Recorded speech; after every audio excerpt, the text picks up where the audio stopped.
Podcast da Rosa, o feminismo em prosa. Olá, sou Olivia Viana, gerente do catálogo literário do Grupo Editorial Record, e este é o terceiro episódio do Podcast da Rosa. O livro que discutiremos hoje será Terra das Mulheres, de Charlotte Perkins Gilman. Vamos conversar com Ana Lima, editora executiva do Grupo Editorial Record, e Renata Correia, roteirista, escritora e muito mais. Oi, gente. Oi, Ana aqui. Renata aqui. O livro A Terra das Mulheres, ele é de 1915. Ele inspirou o criador de Mulher Maravilha, né? Foi escrito por Charlotte Perkins Gilman, como falamos aqui. Ela é autora do primeiro clássico feminista chamado Papel de Parede Amarelo, que foi publicado em 1891. A gente não vai falar aqui desse livro, mas vale também depois pesquisar sobre ele, que é um livraço. Nesse livro aqui, A Terra das Mulheres, a autora inventa uma sociedade composta unicamente por mulheres, que se reproduzem pela partenogênese. Enfim, elas não precisam de homem para nada, nem para procriar. A terra que elas vivem juntas é bem distante, afastada de tudo, e os poucos nativos do entorno temem o local porque os homens que foram até ali nunca voltaram. É perigoso até o caminho para chegar até lá.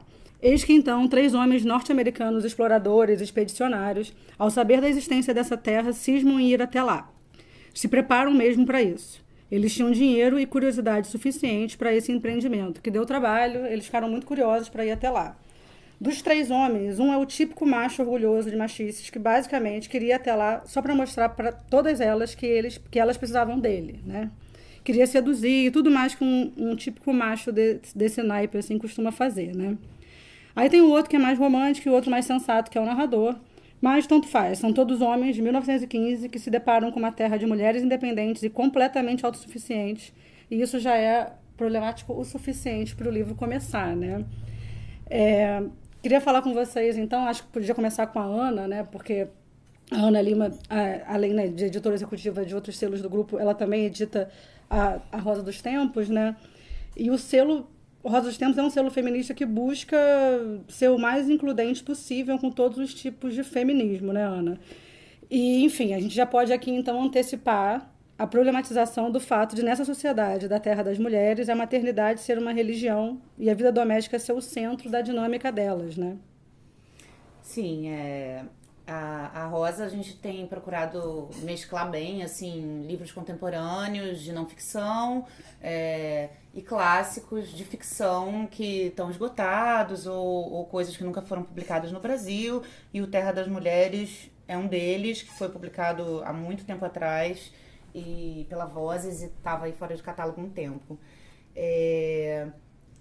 O livro, a Charlotte tem isso nesse livro. Assim, quando eu li pela primeira vez, eu fiquei mais incomodada do que fascinada. Depois eu fiquei fascinada. Porque no início me irritou um monte de coisa. Assim. Me irritou eles serem os narradores durante tanto tempo. Me irritou essa coisa da maternidade ser um valor supremo, uma missão. Assim, é quase a mulher que não é mãe não é tão valorizado quanto a que é, né? Ser mãe era uma coisa muito, muito importante na sociedade dela. Depois da minha segunda leitura, eu já vi que ela era uma grande sátira mesmo. Ela estava estereotipando e era tudo uma grande piada, assim. É um misto de sátira e crítica social forte, assim, que ela estava fazendo e surpreendente para a época. Mas ainda assim tem um monte de coisa no livro que vai incomodar feministas de hoje em dia, como condenação total do aborto. Então é um livro pra gente discutir. Esse é o objetivo mesmo. Então vamos discutir. Renata, o que você pensa aí sobre isso que a Ana acabou de falar? Eu acho que antes de discutir o Terra das Mulheres propriamente dito, a gente tem que lembrar algumas características dos gêneros utópicos e distópicos. Eles estavam muito em voga nessa época, né, no início do nosso século XX, no início do século passado. E os gêneros utópicos e distópicos, eles a princípio, eles falam muito mais do tempo onde eles foram escritos do que de um futuro ou de uma fantasia propriamente dita. A Charlotte Perkins Gilman, ela é uma pioneira, então a gente tem... Ela vivia no meio de intelectuais, ela vivia num meio literário fervilhante.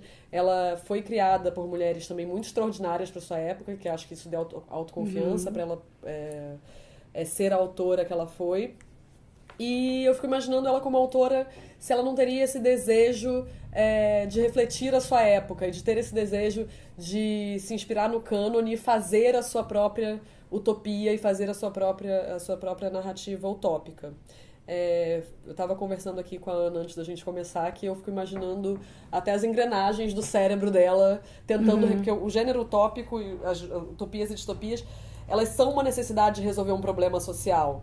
Então, ela como autora via essa discrepância de tratamento entre homens e mulheres, vivia num meio de mulheres muito capazes, e acho que isso refletiu nela o desejo de imaginar, esse esforço imaginativo de saber como seria uma sociedade de mulheres extraordinárias. Ela própria é uma mulher extraordinária. Fico imaginando também como ela... que essas questões que hoje a gente vê como muito problemáticas, e o livro é problemático porque ele é super... não tem nenhuma diversidade racial, por exemplo, ou tem a questão da maternidade como centro da vida da mulher. Fico imaginando como ela ficou tentando resolver esses problemas como autora ali. Então, assim, a maternidade é uma coisa super... é uma coisa não discutida, não debatida. Mas ela sabia que existiam mulheres que não podiam ser mães. Então, dentro do livro, por exemplo, como a maternidade é feita por partenogênese, as mulheres que desejam ser mães efetivamente engravidam pelo desejo, e as que não querem ser mães não engravidam. Então, apesar de você ter a maternidade como centro dessa sociedade, as mulheres que não o desejam não são mães. Então, assim, então ela fica tentando resolver os próprios problemas que moralmente ela tem dentro dela, dentro da narrativa. Então, acho que a gente vê essa estrutura, esse esforço quando ela escreve, sabe?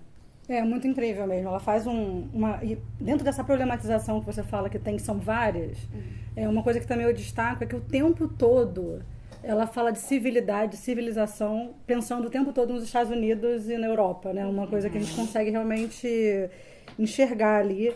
E tem essa questão não só da mãe, como o universo que elas trazem ali na Terra das Mulheres é uma coisa perfeita, é uma limpeza perfeita, é um lar perfeito, é como se a gente tivesse, como se a mulher também, se você for pensar uma problematização em cima disso, é como se a gente tivesse mesmo que ser sempre responsável pela limpeza das coisas, pela ordem. Pela ordem, exatamente, né? Tem isso. Mas de cara você pode pensar nisso como um problema, mas aos poucos é aquilo que você falou também, Ana, de numa segunda leitura, ou até o final do livro, até quando você fecha o livro, você vai refletindo que ela deixou ali uma mensagem que não era bem... Assim, não é tão preto no branco, né? Quando você termina o livro, você vai vendo o que aquilo queria dizer, né? E até voltando, Ana, numa questão que você falou que eu acho legal a gente botar aqui, que é a questão do narrador homem e desses 3 homens que estão ali indo explorar essa terra, né? Você está o tempo todo conhecendo a terra pelo espanto deles, pela visão deles, né? É um deslocamento que ela faz, né? Tem um espanto ali e também tem uma coisa quase ingênua deles, né? Eles ficam chocados. Eles ficam o tempo inteiro imaginando como seria.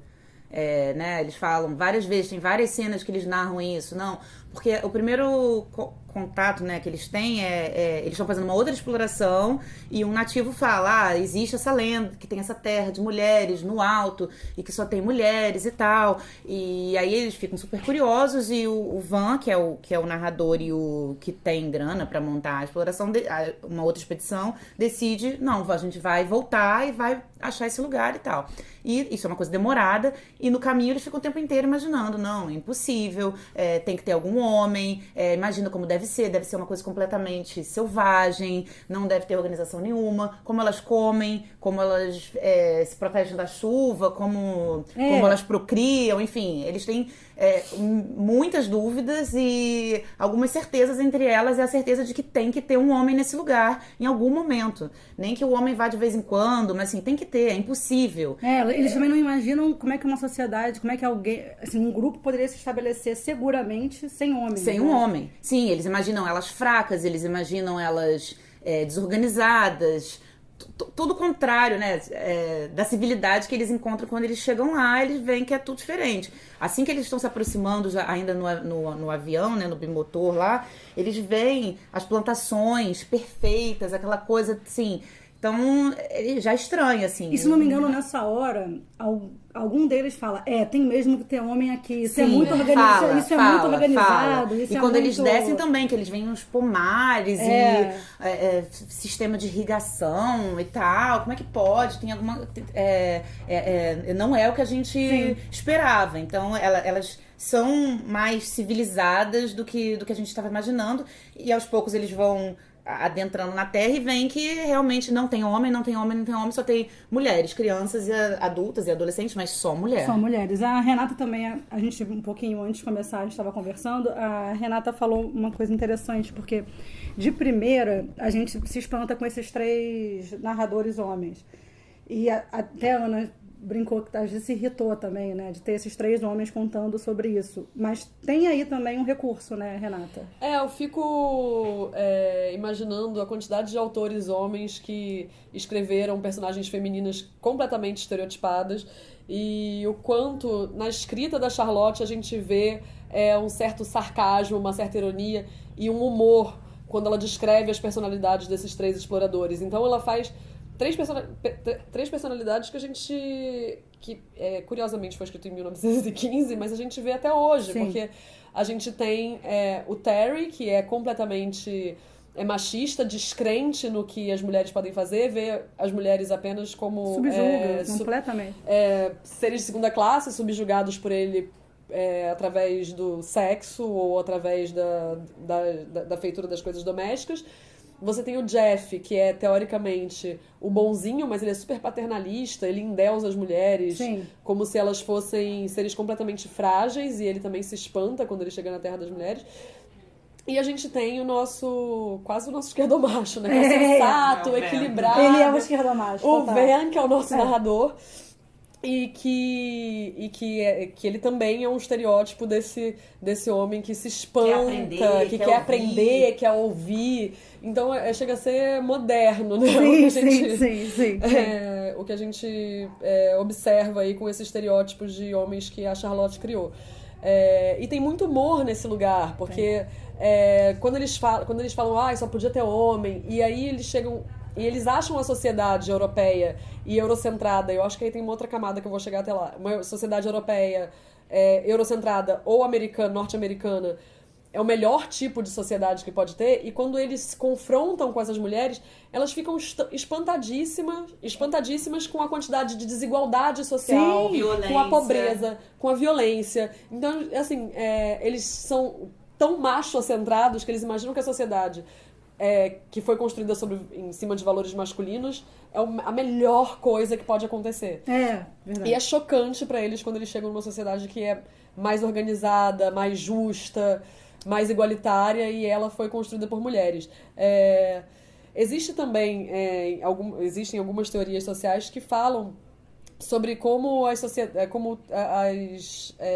estruturas patriarcais elas se repetem não só no micro, nas relações de gênero, mas se a gente for parar para pensar em relações com países também. Então, até hoje, a gente atribui valores tecnológicos, racionais, de eficiência a países do primeiro mundo, então os Estados Unidos, a Europa, e a irracionalidade, o sentimentalismo, o temperamental aos países latinos, por exemplo, ou africanos, por exemplo.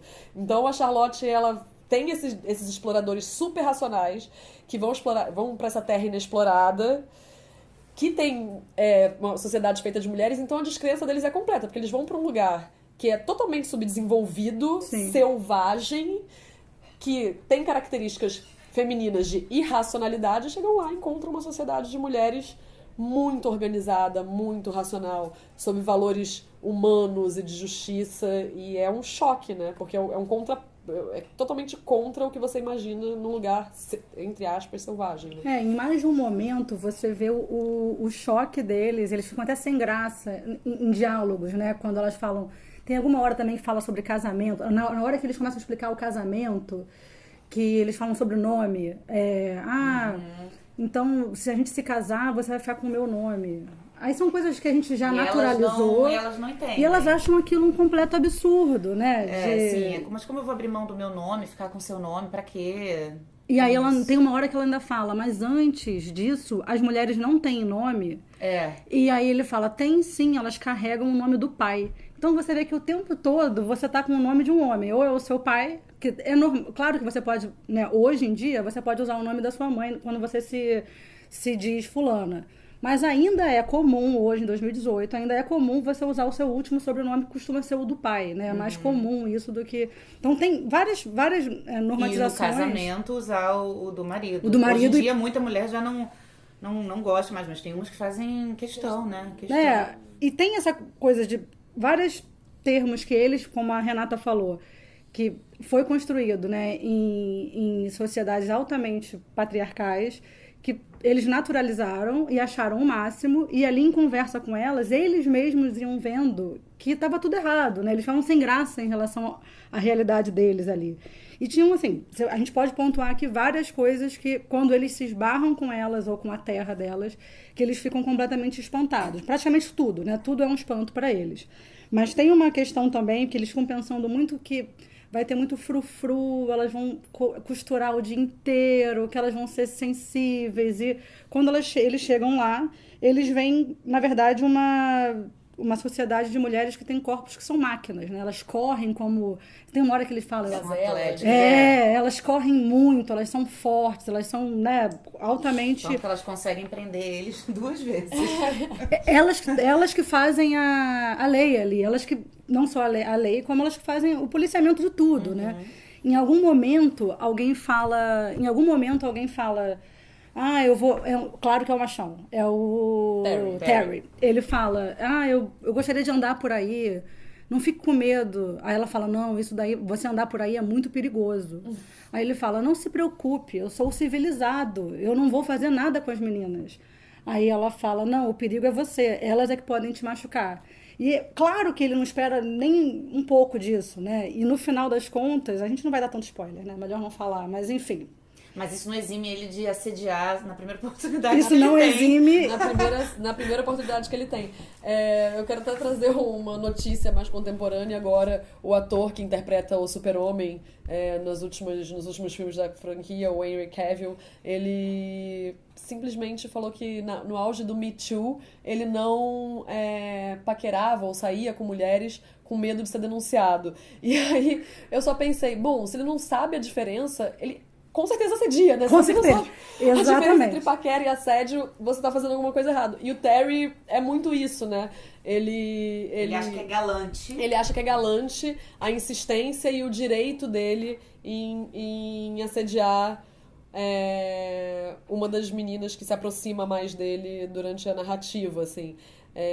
E é curioso também na figura do Terry, porque cada um deles, ao longo da narrativa, acaba se envolvendo com uma jovem que vive na Terra das Mulheres. E nisso, a Charlotte também acaba discutindo uma coisa que é muito interessante, que é a divisão sexual do trabalho, para que serve o casamento, para que serve o amor.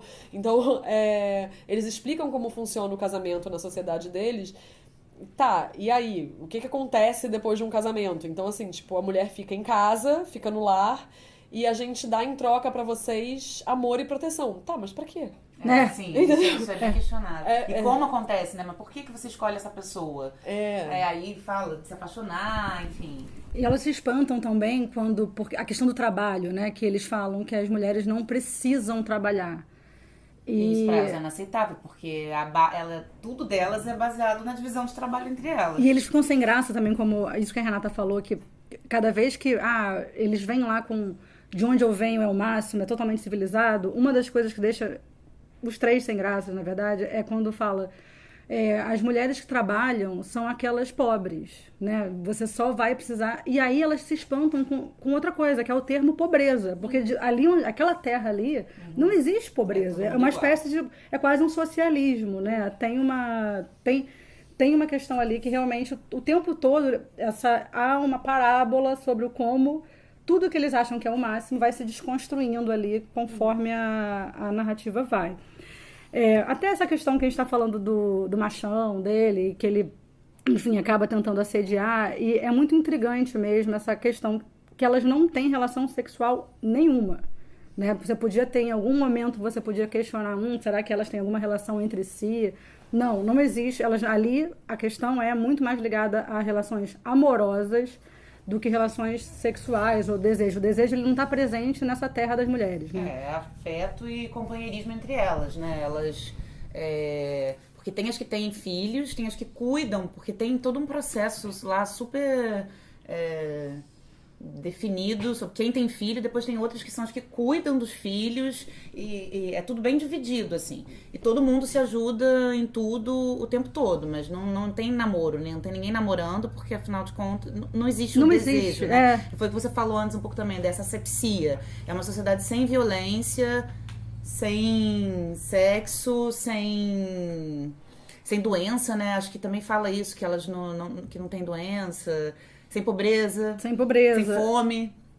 E é impressionante mesmo, porque também se você for ver por esse lado, a gente começa a encaminhar a coisa, tanto como elas se protegem, como tem algum momento que deixa claro que se mexer com uma, vai mexer com todas lá, porque são todas realmente completamente unidas, que aí você vê que está começando ali, isso que ela mostra também é uma utopia máxima da sororidade, que hoje em dia a gente busca falar tanto sobre esse termo, e ali, lá em 1915, ela já estava imaginando uma sociedade altamente baseada na sororidade, né?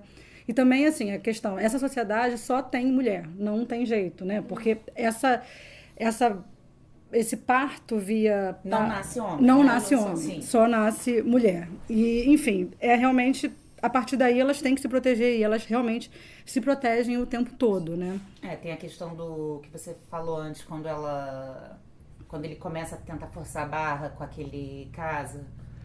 Ah, sim. É porque a Charlotte ela optou por eliminar o que ela imaginava como características que pudessem chegar num conflito, entendeu? Então, assim, não tem violência, não tem pobreza, não tem nada que... Não existe conflito de nenhuma ordem identitária. Então, até eles chegarem. Até eles chegarem. Exatamente. Que eles chegam e eles não chegam só... Eles chegam os valores, teoricamente, ou que são ditos masculinos. Então, assim...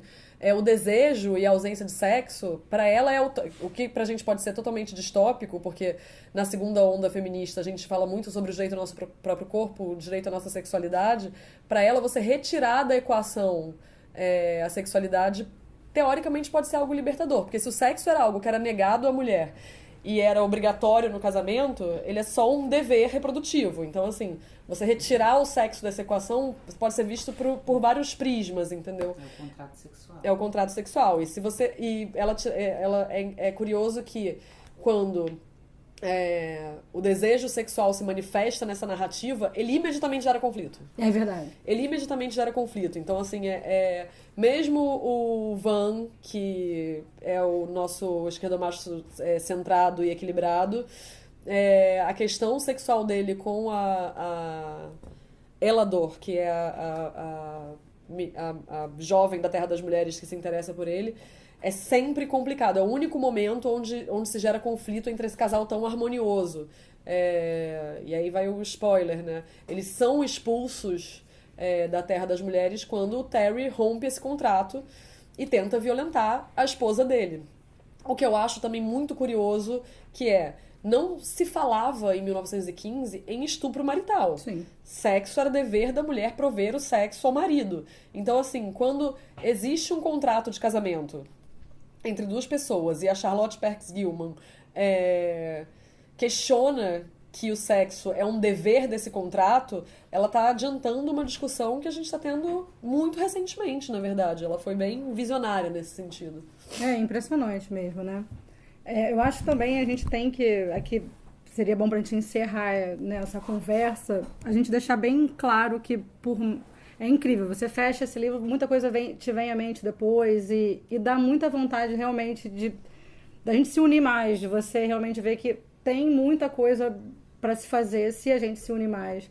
E tem uma questão que nessa narrativa o tempo todo você vê que ali elas não tinham inimigos, elas eram todas irmãs e amigas mesmo, né? E tem um trecho até que eu achei bonitinho e guardei aqui pra gente até encerrar como até um momento que a gente está vivendo hoje em dia, aqui em 2018, que o feminismo voltou realmente totalmente à voga, a gente está falando muito mais sobre isso, sobre a sororidade.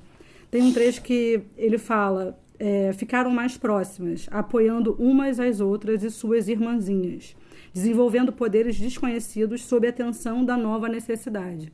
Eu acho que é bem o que a gente tem feito hoje, né? Há uma nova necessidade da gente realmente ir atrás dessa equidade com os homens e a gente tem se manifestado sobre isso, né? O feminismo não tem sido uma questão de um país ou de outro. Tá uma onda global, né? Tá interessante a gente ver isso. Enfim. É um contrário também de uma ideia que no livro fica o tempo inteiro, de você falou que quando elas se juntam, fica muito essa ideia, eles têm essa ideia de quando elas se juntam, vai ser uma histeria, vai ser todo mundo falando que elas devem competir, que elas devem brigar, e agora a gente entendeu, agora que a gente tomou um pouco a narrativa pra gente, finalmente a gente não vai soltar mais, entendeu que esse é um discurso muito interessante para os homens, que as mulheres fiquem brigando, que as mulheres fiquem competindo, a gente meio cresce achando isso, e quando você vê que não é isso, que você não precisa fazer isso, que é justamente o contrário, que você tem que se unir, a gente deu aí a virada agora e, enfim, é um caminho sem volta também. Você, Renata? O que eu acho que é super importante esse livro e pensar nesse contexto histórico também, é isso, é uma autora que em 1915 e até antes, porque O Papel de Parede Amarelo é o grande clássico dela e eu acho que ela aprofunda os debates, muitos debates que aparecem no Papel de Parede Amarelo no Terra das Mulheres, que foi uma mulher que nesse período, no final do século XIX, no início do século XX, teve a ousadia de pegar a narrativa sobre o que é ser mulher com as mãos e ter a coragem de se expor, de publicar, de fazer o esforço de imaginar narrativas da perspectiva da mulher, do desejo da mulher, do sofrimento da mulher, do que era ser uma mulher na sociedade onde ela vivia. Então, se a gente pensar que era um momento histórico onde existia muito silenciamento, onde a divisão sexual do trabalho era muito mais radical, onde as opressões que uma mulher sofria eram muito mais radicais, ela não só uma pioneira, mas ela era uma mulher de muita coragem, assim. Ela vivia num meio que era de intelectuais, que ela já era de artistas, e ela ousou imaginar que aquilo não era um espaço exclusivo de homens e que muitas vezes hoje em dia a gente ainda acha que alguns espaços são exclusivos de homens e que a gente não pode acessar. E ela naquele período ousou acessar e ousou ser uma autora, sabe? Acho que só isso já vale a leitura do livro para ver a perspectiva dessa mulher nesse período. É verdade. Esse livro, A Terra das Mulheres, ele é um dos livros da autora, né? O Papel de Parede Amarelo, como a gente já citou aqui, é o primeiro clássico feminista já escrito. E é um livro, vale só rapidamente a gente falar, que O Papel de Parede Amarelo, ele tem um quê de terror, porque há um enlouquecimento ali que parece quase um terror psicológico, mas ele basicamente trata da questão do quanto que o homem muitas vezes infantiliza a mulher como uma forma de proteção. Eu estou te protegendo. Não, deixa que eu carrego, deixa que eu levo. Não, o médico, tudo o tempo todo, ele querendo, digamos, né, com a desculpa de cuidar, ele está infantilizando e dominando a mulher. A Terra das Mulheres, então, é um livro que realmente, quando você termina a leitura, é que tudo vai voltando, você começa a repensar totalmente a sociedade, não é só uma questão do feminismo, né? Você repensa até o capitalismo versus socialismo, tem uma crítica social muito ampla, né? E, enfim, vale muito a leitura. Meninas, obrigada. Ana. Obrigada. Renata, muito obrigada. Obrigada pelo convite, adorei estar aqui. Foi lindo, gente. Podcast da Rosa. O feminismo em prosa.